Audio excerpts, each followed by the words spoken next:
Hello and welcome to episode 39 of the Dynamo Football Book Club. I'm your host, Al Bond, and I'm here with Johnny Coughlin. Hi, Johnny. Hey, Al, how are you doing? Very good. And this week we're doing Di Stéfano by Ian Hawkey, the Alfredo Di Stéfano biography.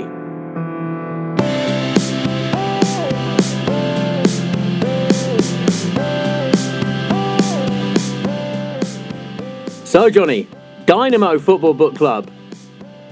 Yeah. I thought you'd be prepared for that question, Johnny. Yeah. But you're not, are you? You're not. Look at you. You're absolutely wilting under pressure. Look at you. I'll tell you as I can see him, head in his hands, ashamed, and he should be. Yes, yeah, the Dynamo Football Book Club. As much as I liked their previous name, it was a bit obscure, and it seemed to be confusing people, so this one is a little bit straighter down the line, isn't it?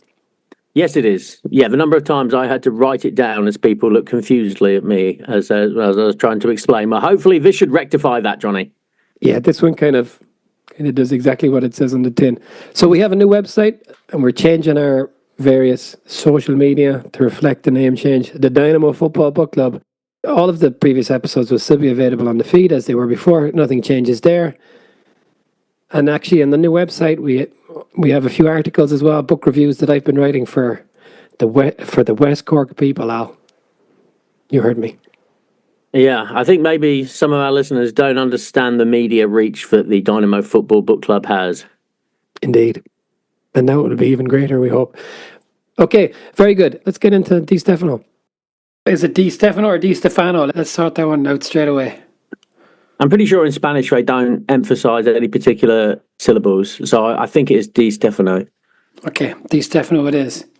Di Stéfano sounds better though, doesn't it? Right from the get-go.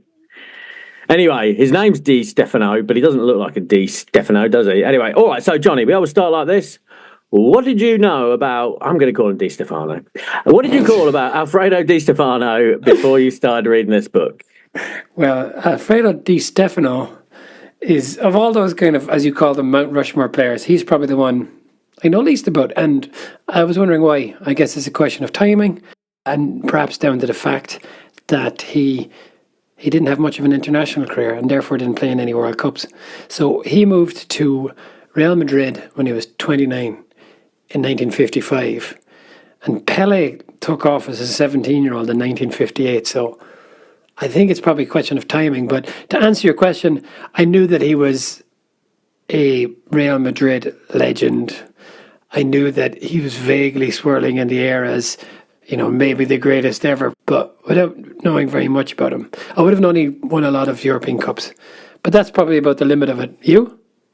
Yeah, same as Johnny. I knew that he was involved in the famous initial 5 European Cup victories. In fact, he scored in every one of them. But yeah, that really was it, to be honest. He was just like an old fella who got wheeled out every time like Real Madrid presented a new player, like, oh, look, here's Ronaldo. Look at this old fucker. Which is kind of like what it would have been like when he was playing, because he kind of always looked old, didn't he? I mean, yes, he did. He signed when he was 29. He could have been 50. Like, there was pictures of him playing with Puskás, and it's like, why is that? Why is Puskás gently tapping that old butcher on the face? Honestly, he looks like an old bloke. Well, and I wonder why, Johnny. He's the one that got away, right, for Ireland. He's of Irish parentage. Like, is that why he's such an ugly bugger? I guess so. Yeah, and I tried to look into that more. So it says that he has Irish heritage on his mother's side, and they explain that that's where his looks come from. Which I do wonder about that. Like, how qualified is the author to say he saw all of this mixed parentage, had a look at Di Stéfano and says, yeah, that's the Irish bit, But I tried to look into it more, and there was very scant information out there.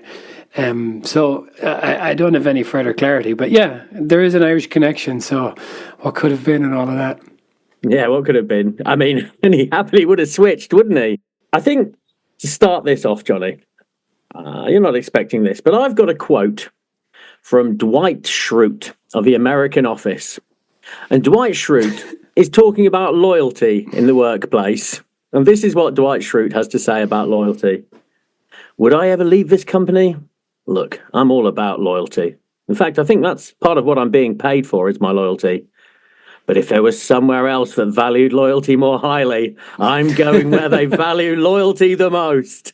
There's your Di Stéfano, eh? Like, fucking what a piece of shit he was. Like, awful man. Did you get that with this book? Well, you're talking specifically, like he played for 3 different countries, although the middle one, kind of an all-star Colombia team. But he sounds like a chippy enough character, all right. Obviously there's the Argentinian connection, so the comparisons with the 2 other Argentinian greats, legends, are kind of inescapable. It sounds like he was a different type of player, although maybe in terms of personality, not dissimilar to Messi, but maybe even chippier. Yeah, I did think that. Yeah, very protective over his team, as it were. Yes. Yeah, there's lots of nice quotes in this book about Di Stéfano as a footballer. And there's zero nice quotes in this book about Di Stéfano as a person. There's just... He comes across as a very cold and difficult character. But just before we get to his personality, here's my question for you. What kind of a player do you think he was? These kind of books where we're talking about historic characters, the personality of the individual is always a little bit missing, because I guess it's hard to fill that on the basis of just kind of like, written source material, I guess is what the guy is working with. But also sometimes in these books, it's hard to describe how they play. And that was a bit elusive to me, I thought. How would you picture his game, as it were? Yeah, that's funny. Yeah, and I didn't realise I was doing it. But I pictured him in my head. When I was reading about him playing, I pictured him as Del Piero. That's how I saw him. I saw him as like a Del Piero, like not quite a mixture of a 9 and a 10. Could play the ball, but was a finisher as well. Yeah, I thought it was Messi and Tevez smashed into one Argentinian, in that like he seems to have ran a lot, he's chased the ball, maybe he went deeper, but it seems that he had sublime skill as well, right? Yeah, it does seem so. There is almost zero footage, so it's very difficult to find out, isn't it? And that footage is all, those ones, was back in the day, were people smaller or was the ball bigger? Yeah, it's not a pretty watch. You just can't get much. It's like watching Garrincha. It's like, look at his skills. It's like, ugh. I mean, it all seems slowed down as well, doesn't it? The footage is like, man, these lads are slow. The balls are so heavy. Can you imagine kicking those things? Like if he kicked, the most up-to-date football now, it would seem like a balloon to him. Yeah, no kidding. Yeah, you're absolutely right. Yeah, they were big, heavy balls. Yeah. But he was a big, heavy man. I mean, he looked like he could deal with it. He was a big brute of a man. And as you say, yeah, he looked 50 when he was 20. Just looking at a picture of him now. He's ancient, man. And he's younger than me in all these pictures. That's the thing about it. No, I mean, I know people did look older in the day, but he really did. You don't look at that man and think, I bet he was good at football. He doesn't look like a footballer whatsoever. Just in no way. I mean, yeah, I keep coming back to it. He looks like a provincial butcher. Big fat bald bloke with a big cleft in his chin, like ugly wife. Sorry about his wife, poor Sarah. You know what he used to nickname his wife? Thatcher. Oh, God. It's just, there's nothing to like about him. There's nothing, big Thatcher man, are you prick. Sorry, I'm not going to... Yeah. Here's a quote from his godson, Quique Sanchez Flores. I had no idea about that. Previous manager of Swansea. That Flores. Okay, go on. I didn't connect the names because he features in the he's kind of the main source in his later life, right? That's absolutely right. Yeah, he's got his sister in his younger life who produces zero interesting facts. Yeah. She once demanded a packet of sunflower seeds to watch a game, and that's painted as this cute little story. Ugh. Okay, here's a quote from Quique Sanchez Flores. He wasn't a close father, or he wasn't very protective of his children. Very nice, yeah, I love it. Here's a quote from Puskás. He was very conscious of his worth. He often behaved like an arrogant despot, especially with people of a lower social ranking. Oh no, that was Copa. That was another of his teammates, Copa, the French striker. Yeah, the other Ballon d'Or winner, and it sounds like he might have been a bit of a racist as well, Di Stéfano. Oh, I think everything that was bad he could be. I mean, that again, an arrogant despot, especially with people of a lower social ranking, punching down old Di Stéfano. There you go, lad. What a smashing bloke. There's not a nice word about him. But what a life, man. These books, it's just astonishing, the lives that they lead. And you talked in the last podcast about Beckenbauer and who has put together a kind of a career as good as Beckenbauer's. Okay, Di Stéfano, and we'll get to it, had nothing really of an international career for kind of complicated reasons. But my goodness, as a club man, he's the best, right up until Messi. He is the best. Yeah, there cannot have been a player who had a greater 5 years than he did his first 5 years at Real Madrid.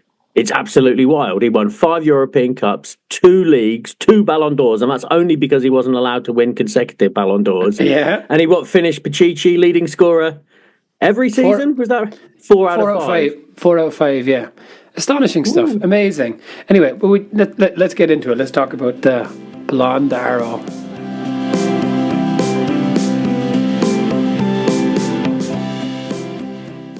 Yeah, the Blonde Arrow. Well, that's a terrible nickname right from the get-go, isn't it? Like, arrows aren't blonde, they're silver or golden. You know, Golden Arrow might have been better. They don't call like the red arrows the ginger arrows. Oh, look, there's the cream of the RAF. It's for ginger arrows. It's a red arrow. Golden Arrow would have been fine. But okay. It's much later in the book, but one of the things that I really did enjoy was when Santiago Bernabeu, who, you know, again, we had it last week with 2 weeks ago with Beckenbauer. He was kind of the making of Bayern in many senses, him and that generation. And it's the same for Di Stéfano. So Bernabeu and Di Stéfano were close, but then they fell out. And then Di Stéfano Bernabeu had to change the name of his boat from Blonde Arrow to something after his wife. How do you think his wife felt about that? You're the second most important thing in my life. You're now the most important. And isn't it weird that Santiago Bernabeu is a person? It's really weird. It's like, is Nou Camp a person? It's it's Mr. Arena, Mr. Alliance Arena. How are you doing, sir? It's Old Trafford. Trafts.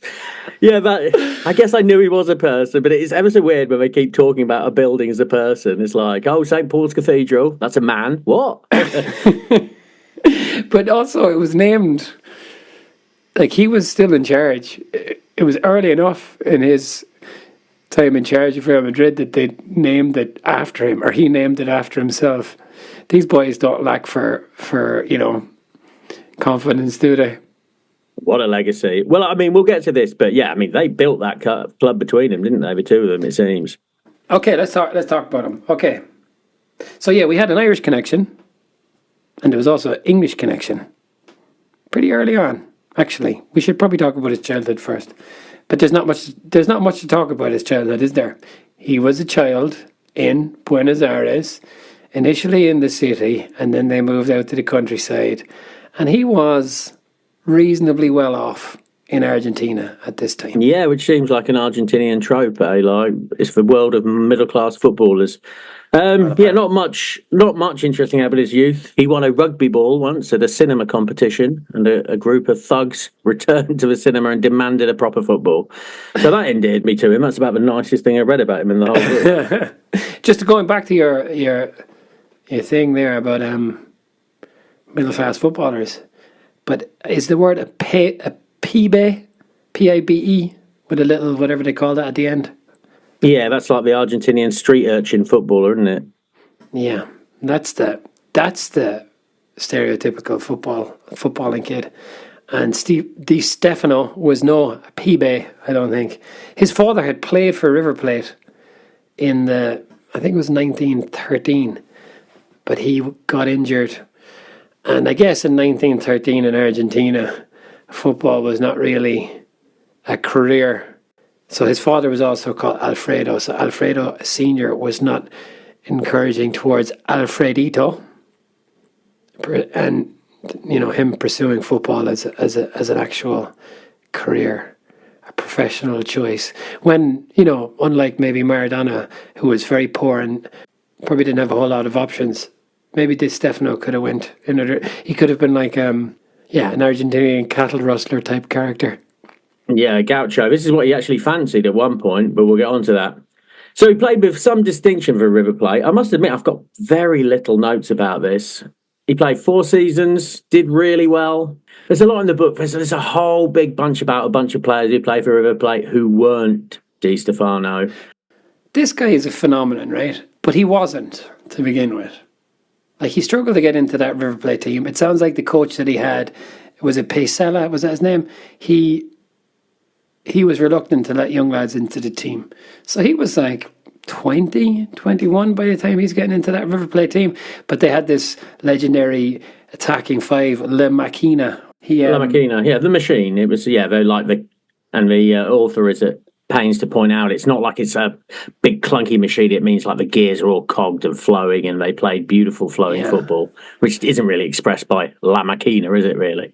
So years later, when Di Stéfano was asked, who was the best player ever, he would give the names of these 5 lads that he couldn't get past into the team until he actually had to go on loan. So he went to Hurricane, and that's kind of where he made his name. And then he came back and he played for River Plate. And they won the league the first year that he got into the team, and he scored 29 goals.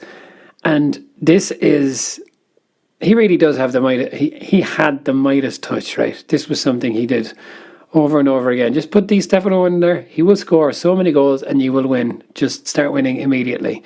You don't need to bed that guy in. No, he was a phenomenon, absolute phenomenon. But he's also a chippy old character, and because he's from this wealthier background, he gets angry at the treatment of players by the senior club, chairman and this kind of thing, who are essentially exploiting players. And he's asking for more money. And he overhears that same coach, who had been his kind of mentor, saying, don't worry about him. His dad is rich. You don't have to pay him very much.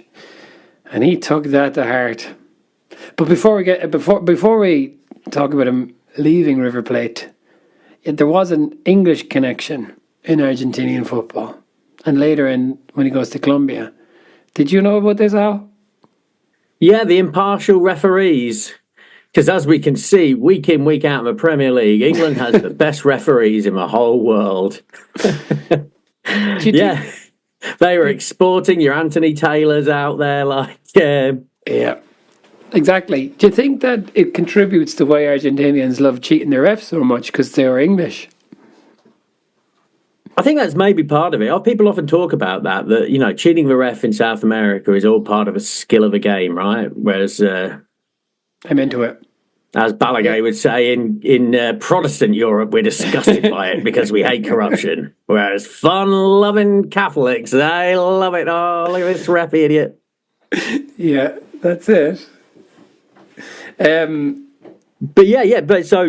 only in Argentina, but also in Colombia, British referees were exported out as they apparently would be totally impartial. Yeah. That must have been quite something for those referees, eh? Heading over from old 30s, 40s England. Hello, you're in Bogota. Hello, you're in Buenos Aires. All right, this is nice. There was one story about a referee who went onto the field, an English referee, and as the captains of the team were shaking hands, one of them showed him a knife he had up his sleeve. Showed the ref a knife. Woo, hello. But football was rough. It was rough. There's a story there. He's playing against Di Stéfano was playing against a team called Atlanta. They won the league by this point, and they didn't have much to play for. But they were away to this Atlanta, and they were going to get relegated if they lost. And the game never ended because it turned into a kind of a total brawl. And Di Stéfano got knocked out by a fan. He woke up in the changing rooms. That's wild stuff. Yeah, good old days, eh? People never talk about that. It was, football was better in the old days. It wasn't necessarily. Did you know anything about this the Mayor, this breakaway El Dorado Pirates League? No, I didn't. So this is the Colombian league that Di Stéfano defected to from River Plate.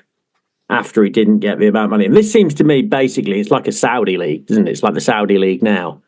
Exactly. They would just he was offered 10 times what he was getting paid at River Plate. He would make, in a year, at Millonarios, which was the club he went to, he would make 10 times what he made at River Plate. It's like it's like live golf is what it's like. Oh yeah, it is like live golf, which is you just get, hey, rich people, do you want more money? Yes we do. I've got a little poem. So there was a little poem written about the Millionaires League, and I'm just going to read it for you here, Johnny. All right, this poem was written for El Once magazine. Millonarios, lovely name for a sporting organisation. This is how it goes. I am a simple footballer.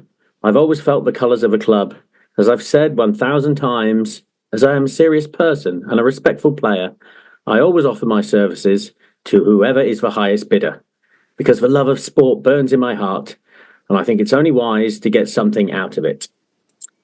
And that was back in the 40s, no 50s. Yep, he was a scumbag then, a money-chasing scumbag who went to Colombia and played for this Millonarios. So yeah, this breakaway league, they were throwing money, and they were English players from all over the world there. It's nuts. That guy, Charlie Mitten, the Manchester United player who went there, he was born in Rangoon. That's something, isn't it? His dad was a British officer in Rangoon. Anyway, he played for Manchester United. There's a couple of fellas. There's another fellow who played for England and for Stoke, and he was playing there. At the time they went, and when he went, by the way, he just walked out on River Plate. Just walked out on his contract. Like, fuck that. Off he goes. There was no agreement between Millonarios and River Plate. And that comes back to bite him a bit later.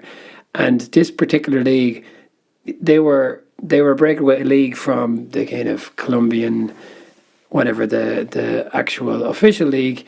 And because of the way they were carrying on, they were banned by FIFA. Like, this was very much like it's a pirate league. That's what they kept referring to it as. But anyway, there was a deal later, the Lima Pact, which brought it back into kind of the official, under the official umbrella. But anyway, yeah, he'd no problem just like saying up and leaving, off he goes. But so he goes there. So you were saying it's like the Saudi League, but it's like the Saudi League was happening in like a country undergoing a civil war. So there was, what was going on in Colombia at the time was called La Violencia. Does that sound nice? It doesn't, Johnny. No, it doesn't. 200,000 people were killed. So this is the kind of summary you got. There was an assassination of the liberal leader, Jorge Elazar Gaitan, led to this huge riot in Bogota, known as the Bogotazo, and ushered in years of brutal violence between the Liberal and the Conservative parties. The state and partisan militias engaged in widespread repression, particularly in rural areas, resulting in an estimated 200,000 deaths. The central government and the Conservatives attempted to consolidate power while suppressing dissent, and political instability affected all aspects of Colombian society. So yeah, but he got paid 10 times more, Johnny. Don't worry about that. Right. He was getting paid 10 times more. 10 times, loads of money. Don't worry about it. Yeah, no, it says the Pirate League was able to lure world-class players like Di Stéfano by offering high salaries and no transfer restrictions. Like, much of the country was engulfed in political violence and social unrest. Football provided a kind of escapist spectacle, an elite entertainment detached from the conflict that dominated the countryside. Like, what a crazy situation we're talking about here. Yeah, lovely elite entertainment for the people. Just think, oh, well, mum and dad's dead, but look at Di Stéfano's playing for the Millonarios. Yeah, I mean, the name of the team is provocative, isn't it? The Millionaires. Yeah, and he was there for 3 years, and you know, what can you really say about football played in that? Like you said, it's like the Saudi League. Ultimately, does anyone care about the football being played at that time? But it sounds like an incredible kind of episode, or a little kind of era in Colombia. Like, also, How's your Yeah, that's Colombian it. history? How's your Colombian history, by the way? Lovely Colombia. Favourite daughter, loyal sister who feels our pain. That's what the Spanish government said about colonial Colombia. Yeah, but it's again, he has enormous success there, right? And this is he's not only earning this thing, but he's also topping up his money because, as every one of these teams apparently did in the old days, they played a friendly at least once a week. If they didn't have a game on a Wednesday, they'd play a friendly against a higher-ranking team. So they were forced to fly all over South America and the Caribbean, and this is something that Di Stéfano really doesn't like. He's an old-fashioned Dennis Bergkamp, hates the flying, really hates it. Aviophobic. Aviophobic. But if you were aviophobic, would this make you feel better or worse? He was on a plane once and he smelled smoke and said, I think there's a problem. And they said, oh yeah, there does seem to be a problem. And they had to do an emergency landing. See, he knows what he's talking about. Yeah, I told you. I fucking told you, lads. But there was some nice things.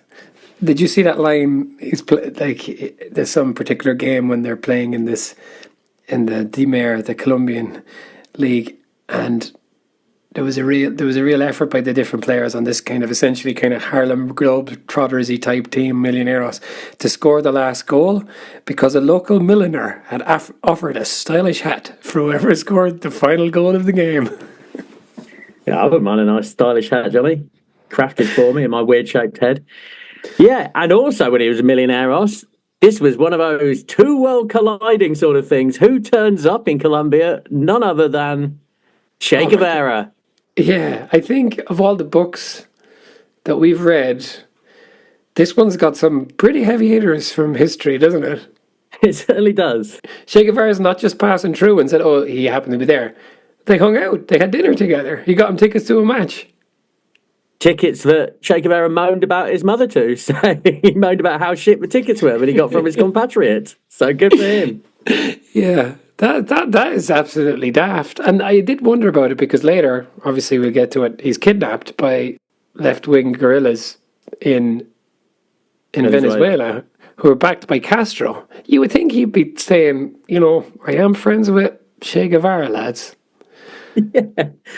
Yeah. I mean, this is it, though. Is this liberties taken by the author a little bit? Like, this is what I think when you're talking about this. A lot of the information he gets from Norma Di Stéfano, who must be 90 years old now. Is it all just nonsense? Is it all just nonsense? Che Guevara was in Colombia. He was in Colombia. He's like, yeah, give him some tea. Who's your source? Oh, that bloke over there. He's dead now. I don't know.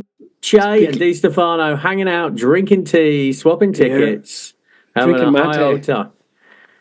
Yeah, I'm still not sure what that is, but have you had Argentinian footballers love it. No. The source material for that is the letters written home by the other lad, Alberto Granado, the other fella on the motorcycle. Oh, yeah, that's absolutely right, yeah. So he was a bit of a footballer himself. And Che Guevara, as a result of his asthma, was a goalkeeper. Oh, because of his asthma. Not because he's shit at footballer. Not because he's shit at football. Wasn't he a cigar smoker? It doesn't seem like the wisest thing to do. Oh, yeah, that's just an excuse. People always got an excuse for going in goal, haven't they? Oh, I hurt my leg.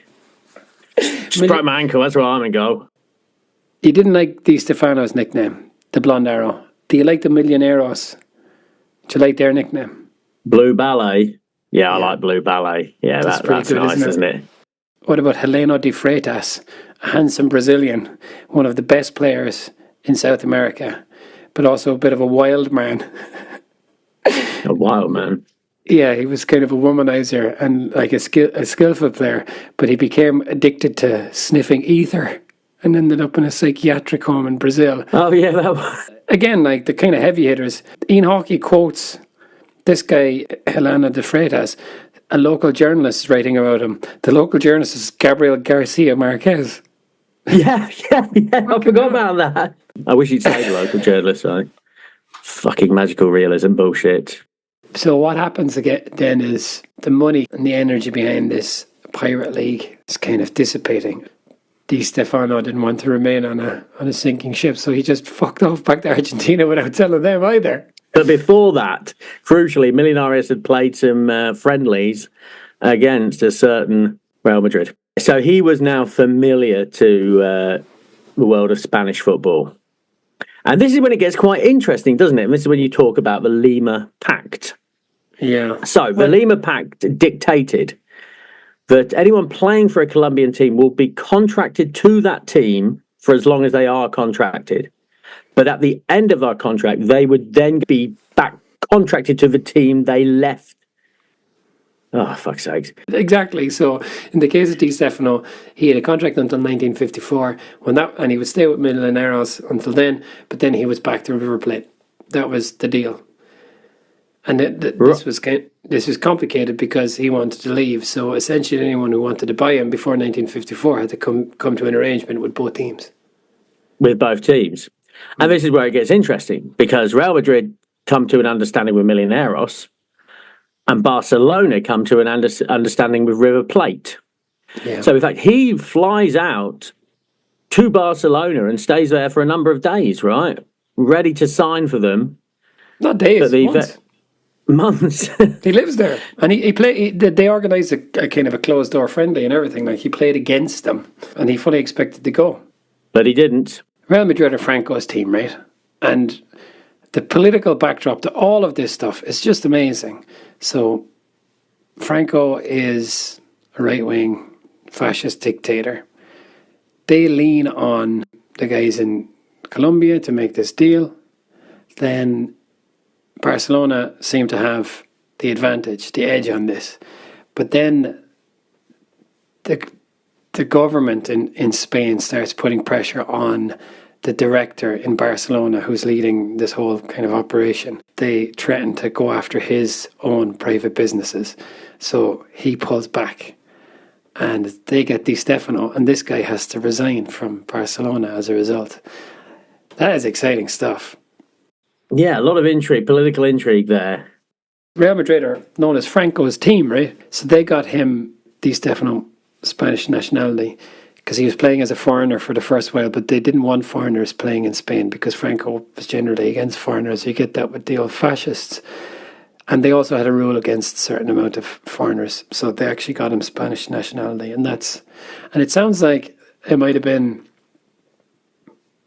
fast-tracked a little bit. And that's how he ended up playing for Spain later. Think about this, Al. He arrived in Spain to play for Real Madrid at the same age Van Persie was when he signed for Manchester United. Van Persie won the league once, and that was seen as a huge success for Van Persie. Di Stéfano went a little bit further, right? You could make the case it's the greatest signing in the history of football, because he establishes this absolute monument of football there, 5 European Cups right off the bat. And I know there's there's little things about that. It wasn't the same size of competition it is now. And obviously they were integraling and starting it up, which gives them an advantage. But they established Real Madrid as a team which basically is never going to be caught for European Cups, right? No one's ever going to catch Real Madrid. They're 10 ahead of everyone else? 10? Yeah. They are the preeminent football team. Between 1955 and 1959, and this is before Puskas even arrives at Real Madrid, he wins 3 out of 3 European Cups. He wins 4 out of 5 leagues. He's Pichichi, top scorer in Spain 4 times, and he wins 2 Ballon d'Or. And as you said, it's only because you weren't allowed to win 2 in a row. So his teammate, this guy Raymond Kopa from France, won the one in between. That is a heck of a fucking start to a career at a team, isn't it? It really is, especially at the age of 29. When he looked like a fat butcher. Yeah, there were some fun things. There was one game where who was it? Was it a Valencia player? A player called Magrinan, who man-marked him so tightly that Magrinan became a verb for being overly suffocating. Yeah, overly possessive. Yeah. Exactly that. So you could say, his wife's Mangrananing him. Jose Mangranan. That is nice, isn't it? That's a real term in Spanish. So there was one occasion they met the royal family of Spain, and young Prince Juan Carlos came down and had a few words for Di Stéfano, and he told him, "Bugger off, kid, you don't know what you're talking about." So good for him. The author was so horrified by this. I had problems with the author all the way through. Very pompous, I thought. Sunday Times, very self-regarding, and especially after the lovely book we read last week about Beckenbauer, I just thought, the author was just, he was so horrified, but he would be impolite to a member of a Spanish royal family. Yeah, I'm not horrified by that, Johnny. I would tell a member of a Spanish royal family to fuck right off. It was the Spanish royal family in exile because it was in Switzerland. They had come to play my local team here, Servette, and it was a half time. Because this young lad came into the dressing room, said, "You guys aren't so good." He's like, "Get the fuck out of here." Oh, future king of Spain. Sorry about that. But sorry, Santiago Bernabeu had played for Real Madrid. And then in his 40s, he volunteered to fight for Franco's side in the Civil War. So, a bit of a bollocks all the same. Yeah. I mean, you shouldn't be volunteering when you're 40, eh? You're really putting... I'm sure if anyone's asking me to fight, do you know how old I am? No chance. I play in goal because I got a bad leg. I'll tell you what was interesting, Johnny, and what I didn't know a great deal about. At this time, like Spain, fascist dictatorship, but it was a bit of an international pariah. And in fact, Real Madrid, travelling around the globe, acted like a kind of embassy. Like they were like the acceptable face of Spain. And were able to open doors for Spain in the international community. Yeah, like that thing that you said that like they were like an embassy. That was a line from a Spanish foreign minister under Franco who said Real Madrid are our greatest embassy. That stuff is crazy. They are a direct benefit of fascism, aren't they, Real Madrid? Well done. Yeah, exactly. God, I wish Liverpool had the same sort of history so we could throw that at them. That would be great, wouldn't it? Well, just remember where you come from. Did you like that? There was a nice thing. This guy Gento Sainz, who's a legend, right? This is a name I did know. Yeah, I'd heard Gento. Yeah. And then another lad, this guy, they wanted to get rid of Gento after his first year because he wasn't any good. And Di Stéfano said, "No, hold on to that lad." And he played for like 20 years or something for Real Madrid. And then this other guy comes from the Colombian League, another Argentinian, I think, Hector Real. And Hector Real asked for, in writing, his request was for 200,000 pesetas. And Di Stéfano changed the figure to 250 because he was kind of the intermediary and just handed it over. And Real Madrid said yes. That's quite nice, isn't it? That is nice. Bad. Yeah, that is a nice thing he did for his friend. And he wasn't as nice to all his new teammates, was he? On DD, this Brazilian genius that turned up with his chanteur's wife, Guilherme Batista. Yes. And he drummed him out of a team, man. Turned everybody against him to the point where his wife was writing letters back home about what an absolute arsehole Di Stéfano was. Well, it's not just that. So Didi and his wife were both black. And they were saying that there was a white mafia hounding them out of Real Madrid. And certainly that's what's being fairly clearly implied, that it was racially motivated. But this guy, Didi, was the hero of the 1958 World Cup. And he is the inventor, Al, of the Faulia Seco, which we came across in Grinch's book, The Falling Leaf, that kind of chip shot. Yeah. But it didn't work out from Real Madrid. But just on that point, this is where I thought of Messi, because he had problems with a few people. Puskas, like Di Stéfano, he had to be the kind of main man. It reminds me of the whole Zlatan thing and, not working out for him in Barcelona. But even when Puskas was there later, and they were both on 21 goals going for the Pichichi, and in the last game or whatever it was, Puskas had the goal at his mercy, and he passed it to Di Stéfano, so Di Stéfano could finish as top scorer. Lovely old Puskas. I know that. Well, that's just what we know of the man, isn't it? That's exactly what we know of the man. Lovely Puskas, humble, nice Puskas, horrible Di Stéfano. And more than that, I would say that Puskas has a bigger name in world football now. Would you agree with that? Is a bigger name? Is it because of the Puskas Award? Definitely he has a bigger name. Maybe not in Spanish-speaking worlds, South America, Spain, and so on. But I would have said in the English-speaking worlds, yes, totally. I wouldn't have been confident that I could have picked out Di Stéfano in a picture of 20 rural butchers, but I would have picked out a picture of I would have picked Puskas out, you know? No, I'm with you there, Johnny. I think until I bought the book about Di Stéfano, I didn't know what he looked like. And I wish he didn't look like it. That's not what he looked like in my head. But he was also, a slick-looking dude who looked like Batistuta, not like what he did look like. But he had problems with this other guy, Raymond Kopa, the other guy who won the Ballon d'Or. He came from Rem, who they beat in the first European Cup final. So he, as a result of the fact that he kind of brought that team to the European Cup final, Real Madrid signed him. But he was kind of... He wasn't allowed to play his position because it was Di Stefano's position. And ultimately that guy left.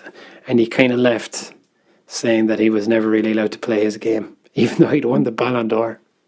No, and it was this Copa that said, he was an arrogant despot as well. Did you have a look at the Berkshire Stockings advert, Johnny? Did you have a look at that? Because I did. I didn't. Did you?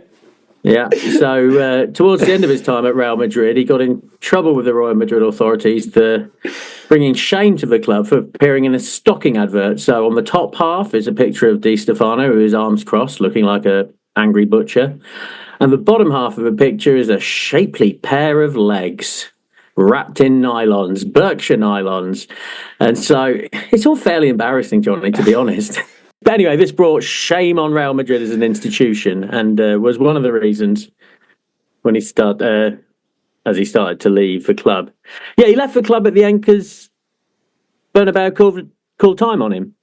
Yeah, and it does sound like that ad was part of it.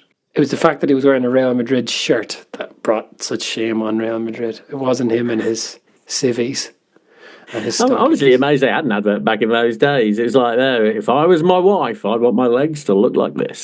In the end, he wins 5 European Cups. And Puskas comes, they have this incredible partnership. It really does sound really all quite exciting, though, from a football point of view, even if you don't like Di Stéfano. It just sounds incredible. You know, they lose the league one year in 1960, I think it was, to Barcelona on goal difference. And then the following week, they're playing against them in the European Cup. And they put Barcelona out. I think it's in the semi-final. But it just sounded amazing. And then they went on to play Eintracht Frankfurt in the final, which was played at Hampden. And it was attended by? Alex Ferguson. Yes. And hey, I've got a few things about Alex Ferguson, Johnny, like nowadays. Exactly. The author keeps describing it as the game of the century, but it was 7-3. That doesn't sound like a game of the century to me.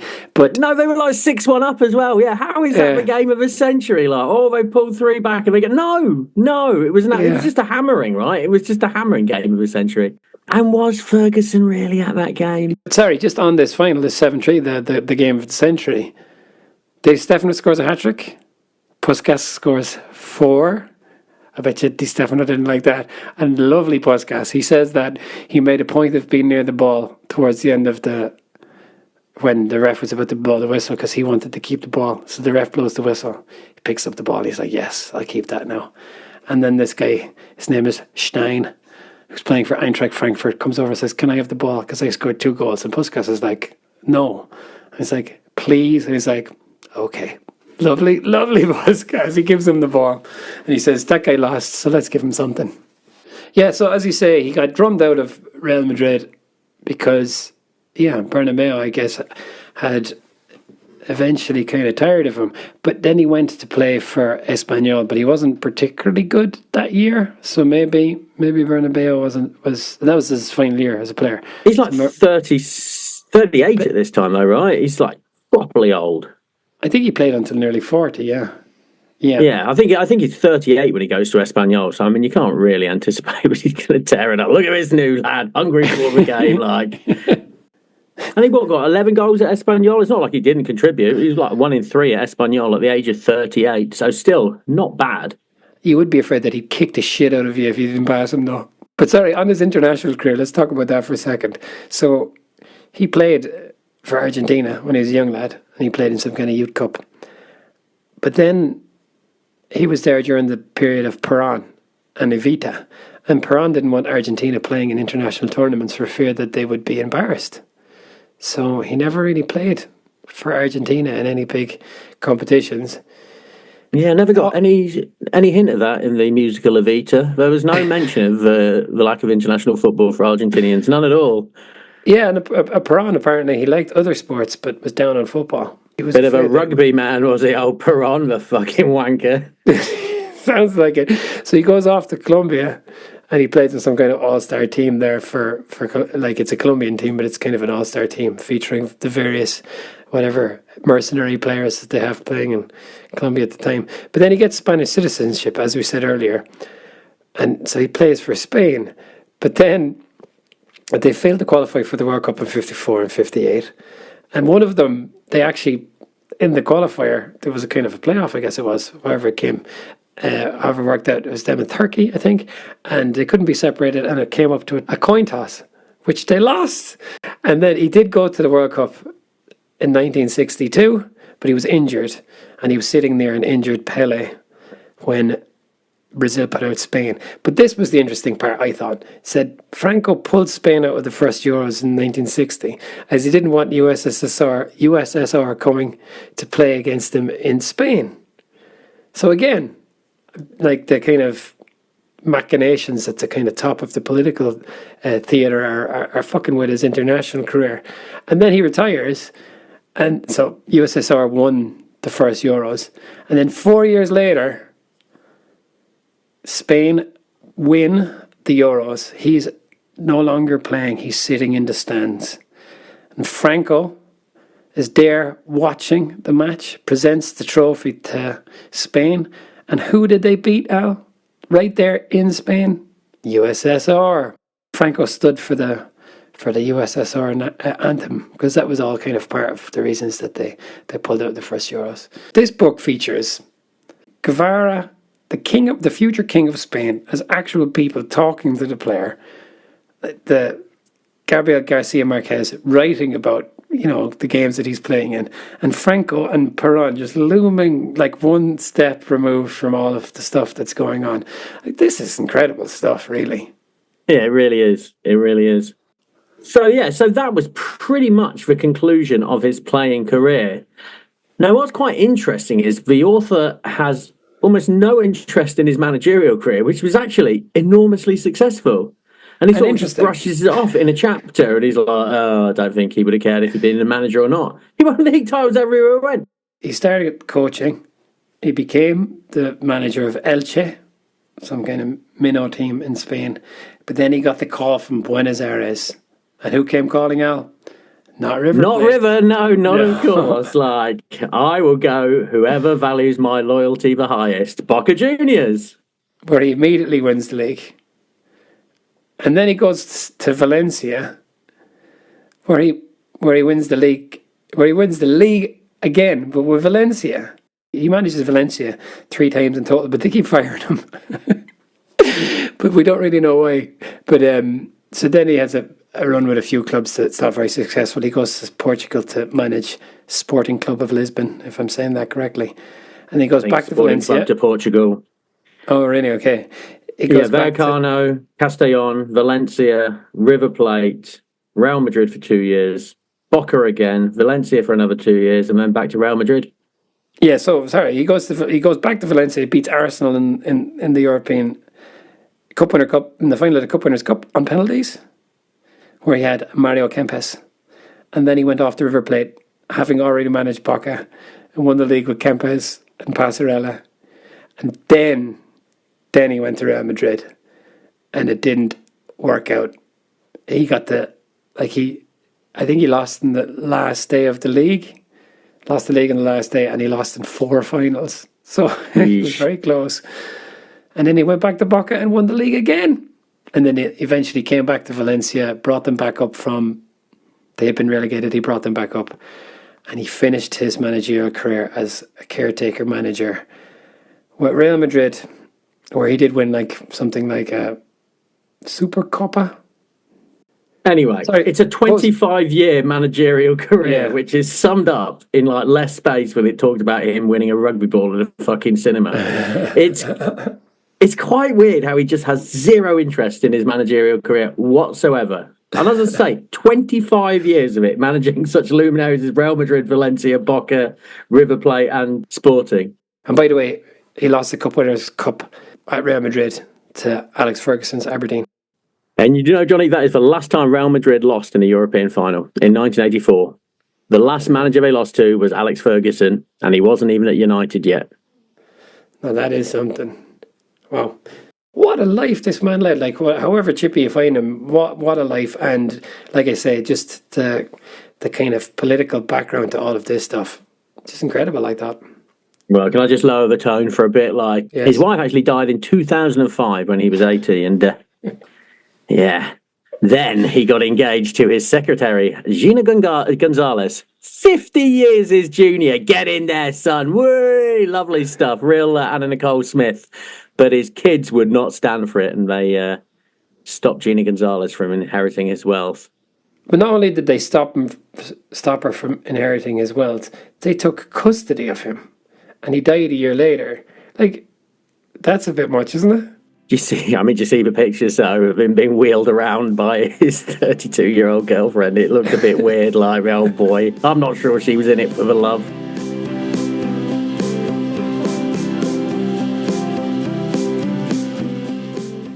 So let's talk about it. What do you make of this book? I didn't love it, to be honest. Well, I mean, I didn't care for Di Stéfano, and I didn't care for the author. I found him a bit pompous and twee. So, yeah, it wasn't a book I enjoyed, but I did, there's lots of interesting stuff in it, isn't there? That just is. And it is, in all fairness, I was moaning about the 25-year manager career being boiled down to one chapter. I was grateful for that. Thank you. I didn't love how it was written. I thought it was a bit dry. And Di Stéfano seems like a bit of a bollocks. But I did really enjoy it, both because I knew nothing about Di Stéfano, and you kind of learn a lot about the kind of world during a very interesting time, the Cold War. Also, what do I know about South America during those years? It didn't even talk about the fact that he was fucking kidnapped. Oh, yeah, crikey, yeah, kidnapped in Venezuela. Like, unbelievable, right? So they go there when he was at... Is this still with Real... Yeah, he was still with Real Madrid. They go there to play some bullshit kind of, money-making kind of tour. And he gets kidnapped for 70 hours. He's held hostage by this group of, communist rebels. But again, just like these guys were talking about, this was just a publicity stunt. They wanted to raise awareness. They weren't going to do anything to Di Stéfano, but he was still, smuggled out of his hotel room by men with machine guns and blindfolded at night time.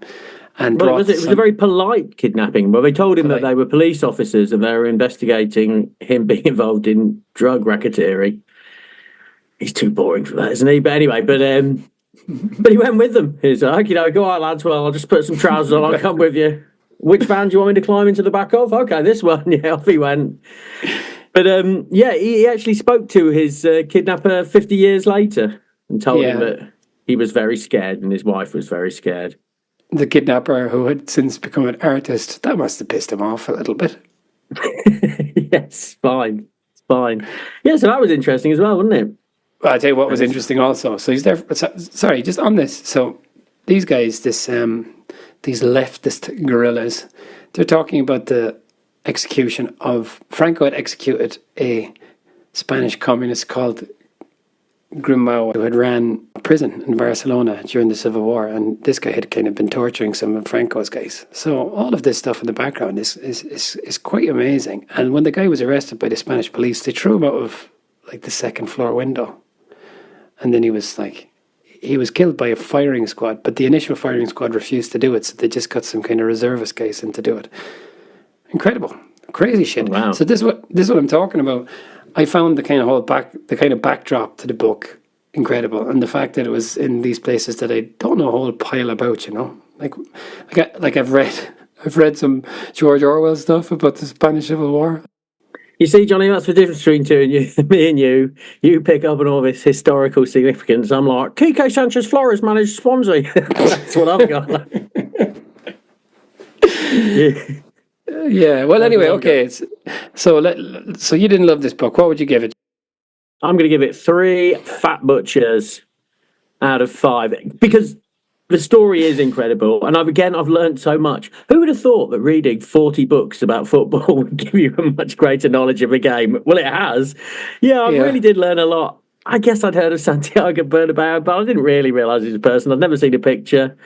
The whole Gabriel Garcia Marquez and Che Guevara stuff is just, it's wild, man. I didn't know about this Millonarios Di Maio League. I didn't know anything about that. Yeah, and I didn't know what an unloyal and slippery snake old Di Stéfano was either. So yes, very interesting. Him and his lovely wife Thatcher. It was a humorless enough book, I thought. There was a couple of nice little things in there, but I really enjoyed it. And I got to the end of that bit about Colombia, and I was like, sure, it's surely all downhill here now. It's just he's going to go to Spain, and it's going to be non-stop winning. But it was really, really interesting. I thought, so I would give this 4 fat butchers. I enjoyed this book, Al, more than I enjoyed the one about Beckenbauer. Oh, not me, sir, not me. But there you go. I didn't read this on a cruise, so that could also be part of it. I read an hour and a half of it this morning in bed, as my daughter was jumping on me trying to get me to play Mario Kart. So it's not as conducive to the enjoyment of the book. But still, very informative, and I was delighted to learn at the end that he nearly got married to a woman 50 years younger than him. It's just these little things that keep me going, Johnny. That's what I like. Yeah, that was pretty funny stuff. So what's up next, Al? Well, in continuation of this week's book, we've actually got Flight to Bogota, England's Football Rebel, about Neil Franklin, who was one of the English footballers who went to play in the Colombian Di Maio League. So I don't know a great deal about it. Neil Franklin by John Leonard, but it looks, well, you're going to find out in 2 weeks, folks. And before that, we're going to do another draft, but we are going to do players of the North American Soccer League. So this is the football of this is American football in the 70s? Yeah, absolutely right. And man, there is a smorgasbord of glamorous names in that little lineup. And thanks again for listening to the Dynamo Football Book Club, a name we chose as a homage to my wife's nickname for me. Thanks again, Johnny. Thanks, Al, and thanks to Dara Fennan, as always, for the music, and thank you to Mark Hickey for creating our website, and that is the Dynamo Football Book Club, available wherever you get your pods. With a DFB, as you can see. Cheers, Al. Thank you, Johnny.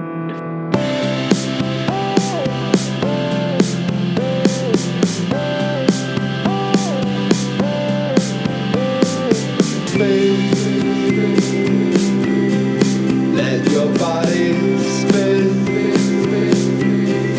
like there is nothing in life but dancing. I can't keep my hands off you, as if to circle